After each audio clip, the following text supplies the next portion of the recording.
Welcome to the JCPod. I'm your host, Jane Chandler Parnell, or JC. Today we got a little bit of Game 3 NBA action. Got a little NHL Game 3 action tonight. Got a little baseball. Got a little bit, maybe NFL. Maybe, just maybe NFL. Man, I need to double check the news and everything. But yeah, hopefully, mainly going to be a lot of NBA talk. I have also, something I've not mentioned, PGA-LIV. Got to talk about that a little bit. Biggest sports merger for sure in my lifetime now. But hey, I would say without any further ado, let's get in. But I do have a little disclaimer before we start. Little disclaimer. MLB talk is going to, once the NBA Finals are over, then MLB talk will go on the rise. But by on the rise, I mean I'll probably have its own episode for sure. Like, I'll touch on it here and there on, like, my Thursday episodes like I usually do. But,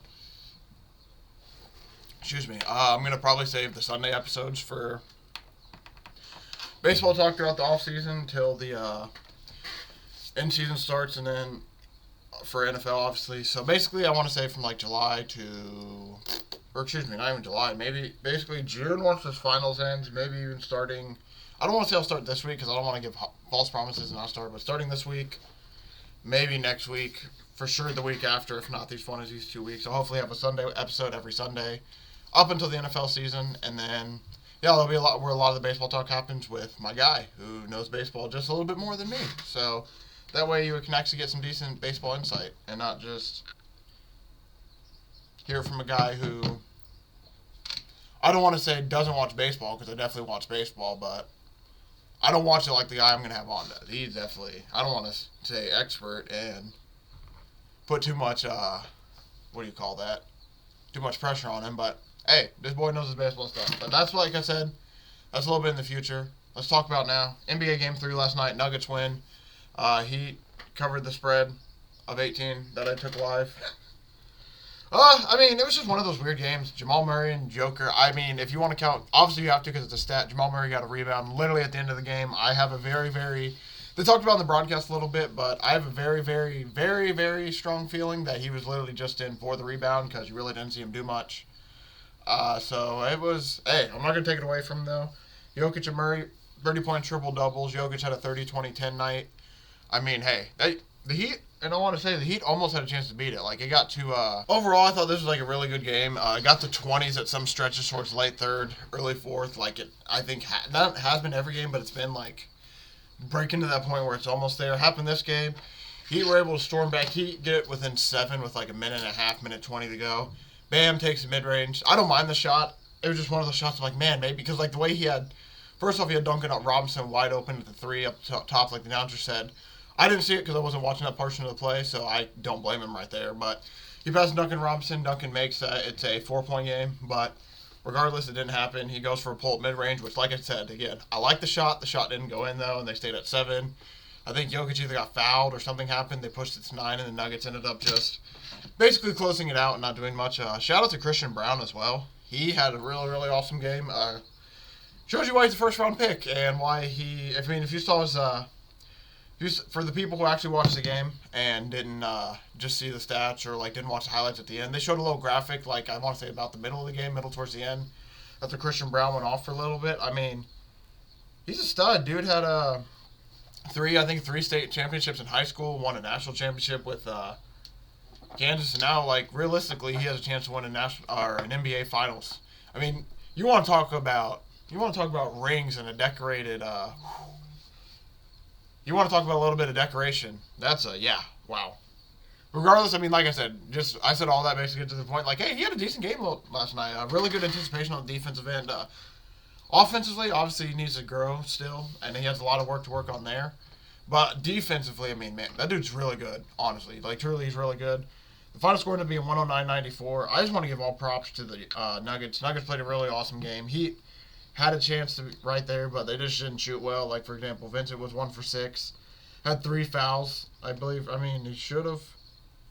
Yeah, he only had 3 fouls, but literally all 3 of those fouls basically happened in the first half, so Vincent didn't play the whole first half. So he's immediately thrown off for the whole game. Strus was 1 for 4 from 3. Martin was 2 for 5. Kyle Lowry was 1 for 4. Duncan Robinson was 3 for 4 when it mattered, and he missed 2 late ones. But I mean, like, he just didn't shoot the best, and even then, I think the more of the issues was they just, like, the middle of their paint just, like, caved in at the beginning of the game. They just gave the Nuggets, like, basically whatever they wanted. Jokic was Don't get me wrong, these were tough shots, but Jokic was like hitting little flip-up mid-ranges. He was hitting his little like floaters. Something I want to talk about with him real quick too. Man, you want to talk about touch? I truly like. Obviously, I'm young and I haven't watched the NBA like that, so I don't know the super history of it. I know the history of it. I'm not one of those people, like, if you sit them down for, say you sit me down and take a quiz, like, if it was, like, certain stats, like, in 1989, who did this to win the MVP? Like, stuff like that I'm probably not going to know, but I know the general basketball history. I know enough about that. Like, I truly don't know if I know somebody, or I've watched it, just has the touch that he has around the rim. And by touch, I mean just the way the ball hits the rim and rolls in, like, from every angle is just impossible sometimes. Like, there's shots last night. Eric Spoelstra said it best when broadcast talked about it, when they asked him about Jokic's miracle shots. He's like, hey, I just assume, and by miracle shots, I mean, at this point, I don't even know if they're miracle shots because they go in all the time. But he talked about, he's like, yeah, I just assume that's going to go in every single time. And sure enough, it went in every single time. I mean, seriously, there's points he's in. Looks like he's in the bottom portion of the front of the rim. Obviously, you can't do that and it go in, but he's like hitting the bottom port and it just like rolls over, rolls around and goes in. He's hitting the back iron, having it softly roll. And Jamal Murray also had a really awesome layup that kissed the top of the glass and went in. That was really, really awesome. But truly, just watching Jokic play, it's just awesome. Truly, truly awesome. Like, he seriously, it amazes me, honestly. Like, it truly amazes me how good, like, just obviously just how good he is. And the touch, like I said, the touch around the rim, all that stuff. Like I said, shout out to them. 30-20 game from him. Mercury, I think, at 30-10-10. Also, shout out my boy, Rowan. I put a little bit on Jamal to score 30. And he was at 24 for a hot minute. I was starting worried about it a little bit, but he finally was able to pull through. So, yeah, that's probably where we'll end the NBA talk right there. Like I said, Game 4 is Friday. Game 5 is Monday. So, assuming I'm not doing a Sunday night pod, which there's a chance I do, but like I said, I'm not going to hold it up to it because I want to maybe get everything set up first and then, like, get the few next Sundays planned and then do it. I don't really have a plan yet for this Sunday, so we'll see. But, yeah, so there'll be 2 NBA games potentially before the next time you see me. So, series could be over, and the Nuggets win 4-1. We could have a 3-2, a 3-1. Like, I'm excited, man. It's going to be really, really awesome. It's very important that Miami wins this next game. I think they do. I've said it all along. I said on Rowan's channel. I think I said it on here. I think it's going to be 2-2. I would love to see it be 3-1, but, hey, it is what it is. The Nuggets are really good. It's just Miami needs to win this next home game. If they don't, then I'm going to start getting a little worried. But, yeah, that's basically what I did for there. PGA-LIV, I just want to touch on that. Wow. You want to talk about a merger. The main reason I just want to talk about this is just like the compensation factor for some of the PGA guys and just the money. I mean, Tiger turned down $800 million. I believe Rory turned down $500 million. And then the owner of the PGA basically just is like, yeah, we'll buy him up. Why not? I mean, in the long run, I think this is better. I heard it somewhere that somebody was talking about how golf is not big enough to have 2 separate leagues. I agree. I think golf is definitely... If you think about it, golf is definitely like a big sport, for sure. But it's one of those things, like, you got to truly love it to watch it. Like, it's not like basketball or football where you can throw on a game, or even like hockey where you can throw on a game and maybe like the pace and everything has you like into it. Where you're like, okay, maybe I'll sit there and watch this. Because like for golf and baseball, kind of in like the aspect where it's like you got to truly love the game to watch it. Because there's baseball now with this pitch clock and everything, it's done a little bit better. But, I mean, you sit there, I mean, it's sitting there sometimes, you're sitting there for minutes, and you're just like, all right, there's one ball hit, and you just wait, the guy's walking up, it's a very slow-paced game, so it's just, you have to have a true appreciation to watch it. So I agree with them. The fact that it was split probably is not the best, so, and at the end of the day now, Saudi Arabia has bought into the PGA. I think this is the first, like, big U.S., like, company, I don't want to say company, but, like, sports, I don't know what the sports company, basically, or whatever, like, sports entity, is that the word? Like, whatever it is, this is, I think, like, they're talking about the Saudi Arabia has its first touch in it, and then they just wonder if, and by they, I mean, this is just people that I've heard talk that makes me wonder as well a little bit. It's like, was this their end game all the time? Like, hey, we're just going to throw some money out there, and we just eventually want to merge with them, like, we truly don't want to be our own entity, or did they actually try to be their own entity? It just didn't work. Like, that's something I do truly wonder. But the main thing I wonder, like I said, is I wonder how the pay is going to go, because they turned down a lot. Them boys turned down a lot of money for the PGA. A lot of money to stay on the PGA and hold the flag for them, just for the owner to buy it up. I mean, he said it himself. He said he felt like betrayed and everything.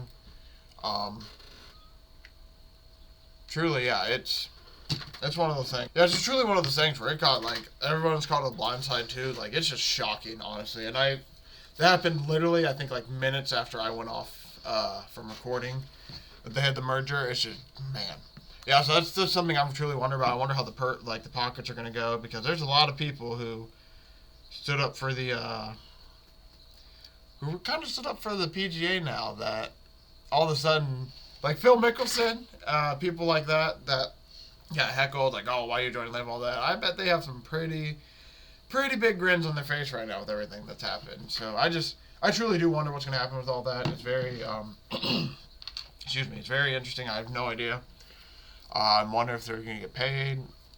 Like, that whole, I have no idea. This is almost unprecedented. There's a thought that this is going to happen, obviously. I'm not going to say, like, oh, I said there, it's like, oh, I knew this was going to happen. I mean, obviously, like, there was a chance that maybe they merged, but I thought this was going to be, like, forever ago. They kind of came, it seemed like, a quickness. They said they were talking for 2 months, but until more information gets out, I am very curious to hear what is going on with the situation, because it sounds a little bit like there's something going on that we're missing, because I think Scott Van Pelt said it best. There's usually an aha to every part of news. Like, for example, like Deandre Hopkins being released, they talked to, well, like, there's some part of the news where, like, yeah, aha, that's why they released him. That makes sense. And it's basically because I think the Cardinals just want to rebuild and everything. And it's just stuff like that where it's like, oh, that happened because of this. That makes sense. There's one of those moments. We haven't really had the moment just yet with this. I mean, we could have, and I just missed it personally, but I think that's basically where we're at. There's like a little bit of a moment, and we need to wait and hear what it is, because yeah, I just don't know. I don't know. Messi is going to join Inter Miami, and I just wanted to say this because he could have joined, I think, Barcelona for a 2-year $1 billion deal, like $1 billion, but he's joining Miami to have a share of Adidas and Apple. So I mean, like, it's just crazy that sports are now at this point. I mean, it was bound to happen eventually, but Messi's literally signing it with the team, and his contract is he gets a portion of the Apple TV subscriptions, and he gets a portion of Adidas to play in Miami. I mean, that is crazy. That we are in a crazy time in sports if people are getting paid to do stuff like that and everything. Oh, so this I saw yesterday. This is gonna really piss me off. This is true. Like, and he actually ends up signing here. Apparently, Deandre Hopkins is gonna visit with the Tennessee Titans. There's 100. Like, I don't want to say that 100%. It's funny, all the Titans fans that didn't want him at first, now they want him, but there is no way he goes to the Titans, right? I think this is just a visit just to get the ball rolling and stay serious, to get more people to look out, because, man, yeah, by the way, we're talking about NFL news. If people are curious, we'll touch on a little bit of that before I get into the baseball end of the show. But yeah, DeAndre Hopkins talking to the Titans, I mean, there's no way he goes there. That is disgusting. Honestly, like, as a Colts fan, first off, that is disgusting. And second off, I don't think he wants to go there with the issues they're having. But because when he talked about front office that was stable and a quarterback, that was let me tell you what, Titans don't have some of that. That's all I want to say. I'm not sitting on my high horse like the Colts are any better, but Titans are a little messy right now. Nick Chubb is going to dedicate this season to the late Jim Brown, really, which is just something awesome to hear. And being able to know him was special. Chubb said Brown, who died at the age of 87. Definitely a blessing. Being drafted here and playing after such a great running back was a blessing. So I might look to maybe later in the summer place some bets on Chubb, because he's honoring the season for Brown. I also too I want to talk about the Canadian wildfires in a minute. We'll get to that when I get to the baseball portion, because that's the time of something. The Vikings are fielding trade calls for Danielle Hunter. Kind of shocking. I wonder why they were doing that. Apparently he was salary cap issues. That makes sense, because apparently he was feeling interest last year, but they wanted to keep him. But I think now they're just like, we can't do it 2 years in a row. The whole grass versus turf debate, that's still going on and everything. But for the Bill Stadium, I didn't touch on it, I don't think, on Tuesday when I was talking about the Bill Stadium. going to be a grass stadium, so that's something awesome for them. Von Miller's going to get his wish that he's been preaching out for at least some of the fields. I'm going to be interested to see now with new stadiums if more people are going to start going to turf and everything. Or, excuse me, go to grass over the turf. Josh Allen is going to be the Madden 24 cover. I talked to my boy Rowan about this a little bit. The Madden curse, is it still prevalent? Mahomes, I think, shaked it off a little bit. I don't know if Lamar did or not necessarily. I think he had an alright season. Brady for sure shook it off because he won a Super Bowl his season. Antonio Brown, I think, had a decent season. But there's been 2 or 3 instances now where it's not been fully a thing. But from 99 to like 2000, like 15, 16, like it was a real thing. So I'm just interested to see, is it going to affect the Bills this season, or is it just going to be the Bills themselves? That's something to look forward to. Prescott. Wait, what? Dallas Cowboys. It seems that the team's offense is also. This is what Dak Prescott said about Mike McCarthy's offense. He said, "This is the Texas Coast. We just renamed that. The quarterback is definitely some West Coast principles, but it's a little bit of what we're doing in the past, just marrying them together." Okay, I don't know what that's supposed to mean. I think I am interested to see how the Mike McCarthy-led offense goes, because he did I brought it up a while ago. He's talked about how he wants to focus on running the ball and just not lighting up the scoreboard and like giving his defense rest a little bit. So I'm just, like I said, also too, I've said it before, I think this is going to be the last year we see this Cowboys core together. I'll probably see Mike McCarthy gone for Dan Quinn to be the next head coach next year. I would not be shocked if Dak's gone next year. I think this is going to be something I'll talk about multiple times throughout the summer, but I truly think this is the last year of like those types of Cowboys. Watson is apparently regaining confidence and getting comfortable with the Browns. I am very interested to see. They basically traded last year as basically it's like baseball spring training almost what last year was for him. I just saw at the end of the year he started to get it a little bit, but he still didn't look the most confident and the most comfortable. So I am very curious to see how comfortable and confident he'll be going into this season. He definitely has to play a little bit better, but still being out for a year, it's like, I don't know how. We're just going to have to see, because he just played so bad last year that there's no way he can play that bad, but I don't know how good he's going to play. Apparently, Jacksonville unveiled Stadium of the Future with covered seats. It'd be a 50-50 tab between the city and the Cowboys, or excuse me, the Jaguars, which I'm sure that's more of they're doing the 50-50 to get it pushed over so the government will actually do it. It would cost between $1.2 billion and $1.4 billion, and then a surrounding sports district would cost between $500 million and $668 million. But I think it makes sense. I think a lot of the NFL stadiums are kind of do this. It's basically turning like the Jerry World or what the Packers are doing, where they're building these little communities around, or this little history around their places, because then that leads to them giving tours where they can charge people for money. That just leads to more people during the game day, making it a whole game day experience to visit the little village or football village or anything, or like Jerry World or Gillette Place, stuff like that. Like that's not shocking at all that's happening. I'm surprised more NFL teams aren't doing it. I'm surprised more people aren't trying to push it forward, but I will not be shocked within the next 10 to 15 years if half the NFL stadiums have like little tours, a little like Hall of Fame areas outside where they just like celebrate their team and everything. Because that sells extra tickets and that gets more people to the stadium.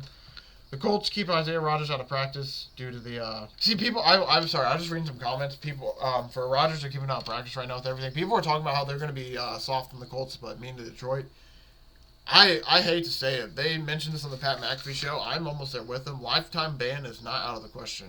He did basically did the 3 things you can't do. Bet on the Colts. Sounds like he bet on himself, or at least like I said, bet on the Colts. Sounds like he bet on himself. And he bet in the facility. And he bet on the NFL. So I guess that's the 3. Bet on the NFL, bet on the Colts / himself, and bet in the facility. Like, I hate to say it, but this is truly him and not just somebody around him. Like, I just don't see how he's going to play in the NFL again. Roger Goodell, at the end of the day, is going to protect the shield over anything, because and by I say we, I mean the NFL. The NFL cannot have issues with gambling. Cannot. Because you see what happened in the NBA. The NBA had one issue in 2002 with Tim Connolly. I believe that's his name. I might have, but I believe that's his name though. They had the issue with him, and ever since then, NBA's rigged. And no matter what, like no matter who you talk to, like even real NBA fans who are like true NBA fans, like even they are like, yeah, it might be rigged. Like it's just even the fact that it's even there. It's just the fact that one ref did it. It's a question no matter what forever now. NFL is not going to allow that to happen, so I hope he is able to have the chance to play again, but I won't be shocked if they suspend him a year and then he has to try to appeal to get back in, and then he just is not able to find his way in. Like, this is something beyond serious that is just bad, and you can't, like, this is bad. Tuesday I kind of, like, made light of it and, like, kind of joked around a little bit and, like, was just like, hey, you can't do it. It's like, this is something, like, seriously, you can't do, because, yeah, this dude's probably just ruined his whole career over $25 and $50 bets, and it's just, yeah, just terrible. Honestly, sad to see, too. Terrible and sad to see, especially as a Colts fan. Like, he was going to be a dude for us. We needed him. Cooper Kupp is feeling really good and healthy after his injury-riddled season. I would love to see him come back. He just had a rough season last year. Deebo Samuel vows to bounce back after awful 2022 season. I just think he said every part of it was, including him, like, just the whole team and everything. I'm interested to see how they do when they come back. They just got very unlucky in their in the NFC Championship game, and then when it comes to Deebo himself, I just think Deebo just had a weird year. It's nothing really on him. They had rotating quarterbacks. It was hard to get comfortable, and then when Purdy came in, he loved Kittle, so it didn't give Deebo the most touches. I'm interested to see how that goes. Young is unfazed by the Commanders not picking up his fifth-year option. I'm excited to see how this guy does, because I'm sure he might want out now after all this. Maybe not. Maybe he just wants to get a bag and prove himself, but regardless, it's going to be very interesting to see what happens with Young, because, Chase Young was supposed to be a dude. Like, he was supposed to be really, really good, and I feel like we really just haven't heard from him ever since the injury, which really sucks to say, but Jets, Salah, Rodgers providing some wild moments of practice. I'm just bringing that up because I'm sure, like, for them, after dealing with Zach Wilson and all these bad quarterbacks for years, just seeing somebody like him, it's like, oh my gosh, this is what it's like to have an NFL quarterback. Also, speaking of the same notes, they expect Williams to get a extension by training camp. I'm assuming Quinn Williams will get signed by training camp because they definitely want to keep him. Dan Campbell said that Goff is a better QB now than he was with the Rams. I definitely agree with that. I think it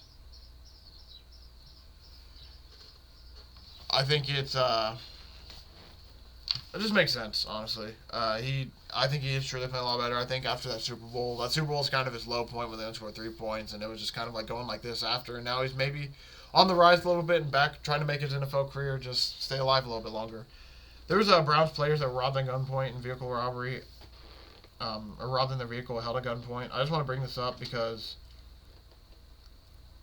he did not reveal the players' names, but Greg Newsome and somebody else. I just want to bring it up because Greg Newsome, I have a lot from Chicago, from where I played at SXU. A lot of my boys know him, so it was that got passed, like, before they even named the player, that got passed around basically the group chat this quickly, saying like, oh, I think it's Greg. Oh, I think it's Greg. So that was just something that I think almost right away. It's like, oh wow, that's kind of crazy.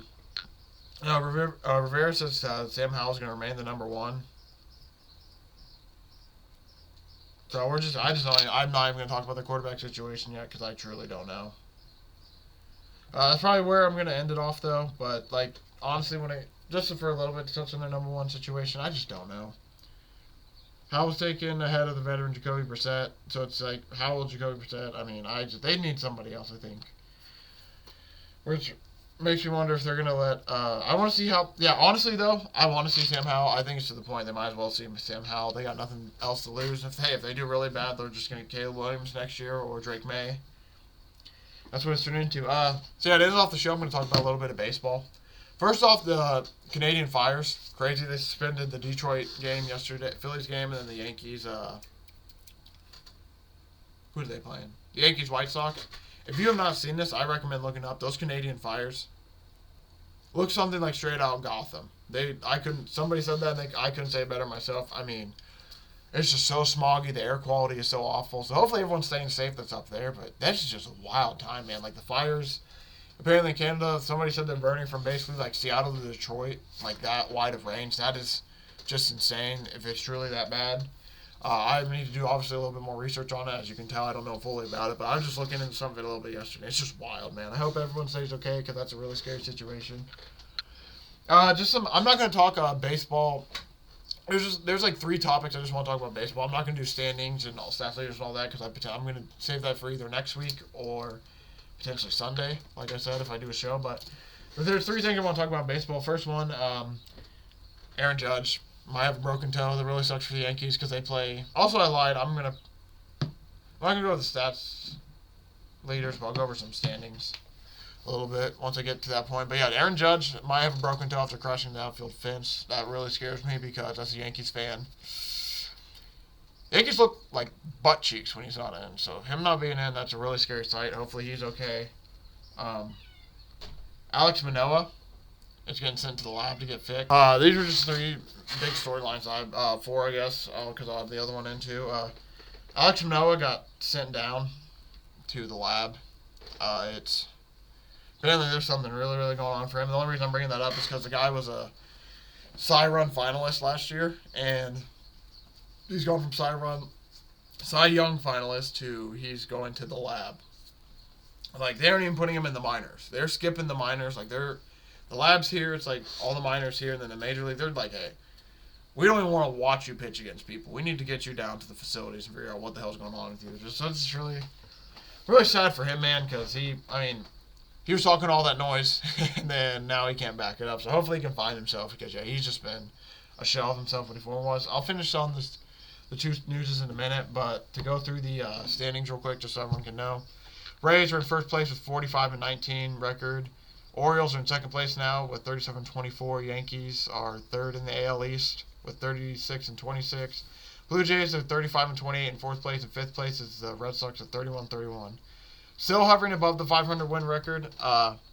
For the AL Central, they have a 31-31 team in the Minnesota Twins, the only team above 500. And by above 500, they're right at it. The Cleveland Guardians are 28-33. The Tigers are 26-33. The White Sox are 27-35, and the Royals are 18-44. They're playing terrible. Rangers still in first place in the AL West at 40-21. The Astros are 36-26. The Angels are 33-30. Mariners are 30-31, and the Athletics, who are on fire after winning 2 in a row, are 14-50. Terrible. The Braves and NL East are first place.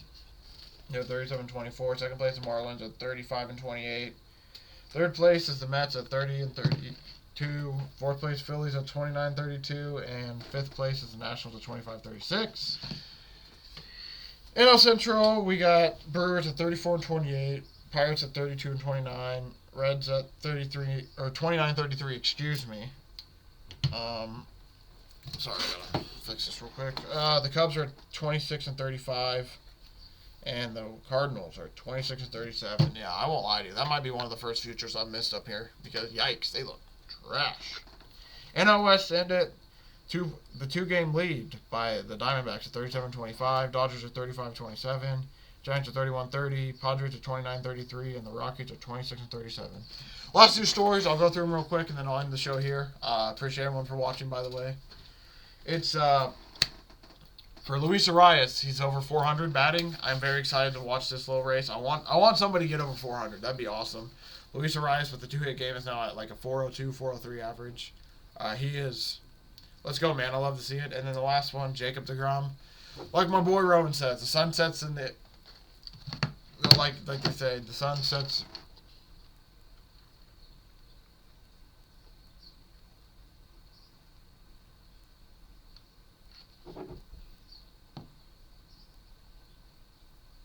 Sun rises in, I think the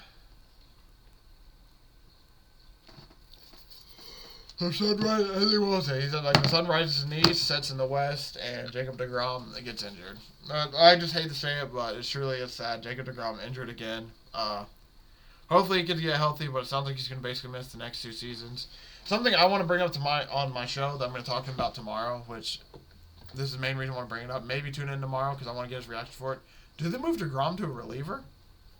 Because, I mean, like, it's to the point now where he's not getting any starts at all. And do they just remove him to the leader? Like, hey, just give us, like, an inning or 2. Give us an inning or 2 every couple nights, if you can. And then just makes me wonder, because, yeah, do you even keep him as a starter anymore when you can't get a full season out of him? But thank you, everybody, for watching. I'm probably going to end it here.